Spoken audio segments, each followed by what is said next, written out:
Welcome back, friends and followers. So another week has passed. I've been working on the flying wings. And then this week, my airbrush compressor decided to roll over and die, basically. It'd been giving me a little bit of trouble here lately. I hit the on button and it wouldn't start. You could hear it hum just a little bit, but it wouldn't be rotating.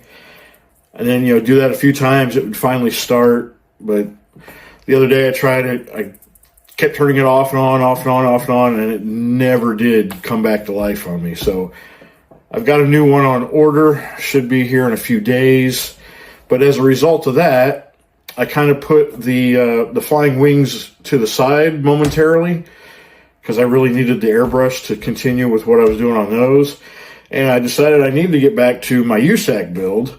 I hadn't really touched it since the last update, which has been a month ago.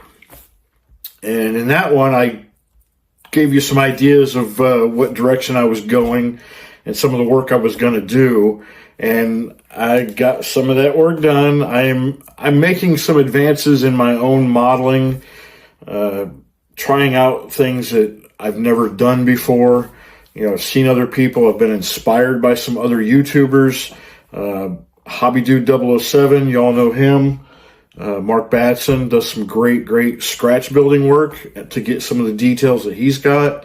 And then another one I follow, and I don't think he's necessarily a member of our USACC community, but he is a content creator on YouTube. Goes by the title of A4 Garage. And if you haven't checked him out, do yourself a favor. Check out, I've really only watched the one build. He did a Mustang Fastback build. Just incredible detail work. So very inspiring for me. I'm not going to be quite that in-depth with this one, but, every new build, you try to take a little step further than where you were in the past. So that's what I'm working on. And it's coming along well. Let me get the camera moved around and I'll show you where we're at. All right, in the last update video, I had all the engine parts in primer, and we went ahead and assembled things, and we've got paint on it. Let me zoom in here. All right, check this out. Now, I'm still not completely finished with it yet, obviously. I don't have my belt on, and I haven't finished with my distributor wiring. You can see actually a couple of the wires have come off. My CA glue got old, and it wasn't holding as well as it should. So I need to run to the hobby shop maybe even this afternoon and get some new CA glue so I can get this thing wired properly. And then here is that photo etch fan. Check that out. So, this thing's just going to be gorgeous when it's finished. And the way I did these valve covers, so I sprayed them first with a silver enamel, the Tester's old, bottles. And then once that was dry, I hit it with my orange. And then I went back in with a little small type of Q-tip, little pointed one, and a little bit of thinners, and rubbed off the orange paint. It's not perfect. You can see there's a few areas where, I didn't get it all off, or I took off too much, but I think it looks really good. And I need to repaint the edge of this air filter too, and it's just sitting on the carbs. Let me pop that off. So there's your carburetors. Looks pretty good, I think. But I think when I did this, I don't know that my orange was completely dry yet. And I went over it with white to get that filter. So I need to redo that. Hit it with some more white. Still though, it looks pretty good even as it is. All right, let me come back out a little bit and I'll show you what else I've been working on. Let's get the engine parts moved out of the way. So, I told you I was going to open up the trunk and the doors. Well, guess what? We got the doors off and we cut out the trunk, and I've actually been working on this part recently. So we've got our interior drip edge, which I still need to make a bit more of a lip on that perhaps. And then we've got our trunk lid itself. It sits in there and it all sits pretty flush. And I did a little bit of interior stiffening work on it. And it's not perfect either. We may have to go back in there and hit some of that with some filler and whatnot. But it's getting there. It's progress, right? And then one thing I noticed, so I took the chrome off of the bumpers. And this is our rear bumper. And in the reference photos, I'm going to zoom back in here.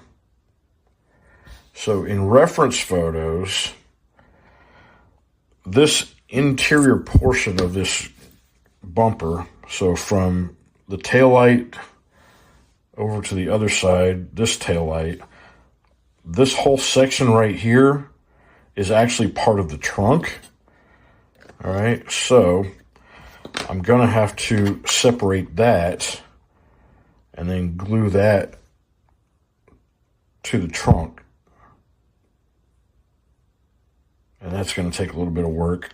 There's not much of a glue edge there, so I may have to glue in a little bit of support on the back side to strengthen it slightly. But I'll look at that after I get it cut apart and glued together. And then, so that's the trunk and the rear bumper. And then we got our door panels. Driver side, passenger side, and then I cut the interior door panels away. So that's what's taped on here, and they're just, at the moment, everything's just taped on. So I've got to create the door end on both of them and the front portion of that. And then on the interior bucket, you know, once it's in the, let me slide it back in here for the moment. Get in there.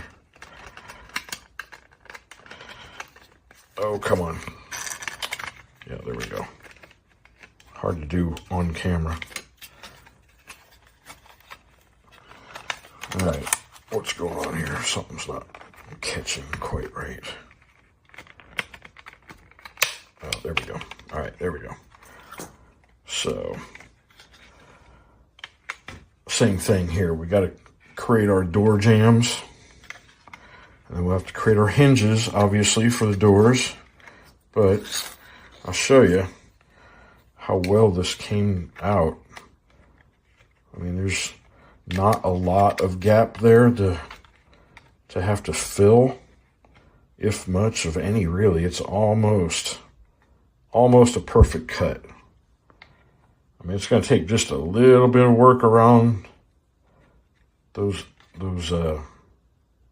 cut lines, but not much. It turned out really good. And what I used are these, they're actually photo etch saws. And this one's bent up from using it. You know, you get into a line, it catches.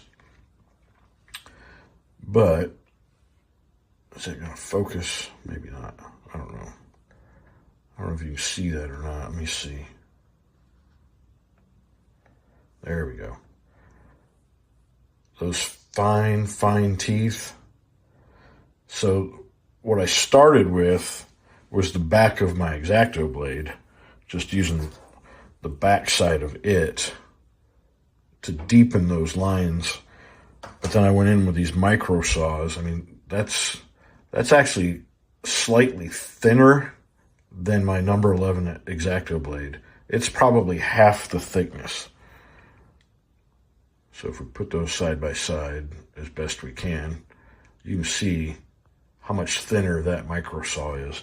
So that's what helped us get that really good cut.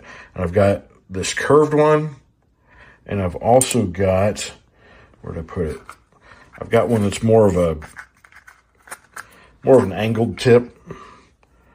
All right, so And I used both of them. This one I used more like in the corners of the door where I have that rounded edge, and I'd use the tip of it to very finely scrape out what's in those corners. And that's I'm pretty sure I bought these from Tamiya. Yeah, these are Tamiya photo etched micro saws.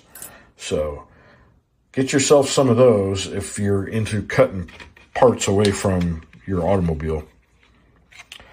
Anyway, that's where it's at to this point. I'm still going to be working on this trunk lid area. And we'll have to cut away that portion of the bumper and glue it on. But I'm liking where I'm heading with this so far.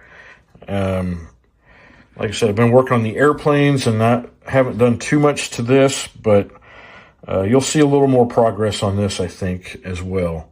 So thanks for tuning in, everybody, and I hope to see you again real soon. If you're not a subscriber, please hit that subscribe button, and I try to get something out every week. Maybe not a lot of it very in-depth. I've been fighting a little bit of congestion and a head cold now this week, but I hope everybody had a great Thanksgiving, and you're working on those winter bods. I got a little head start on mine this summer, I think. But anyway, y'all take care of yourselves. Peace and love.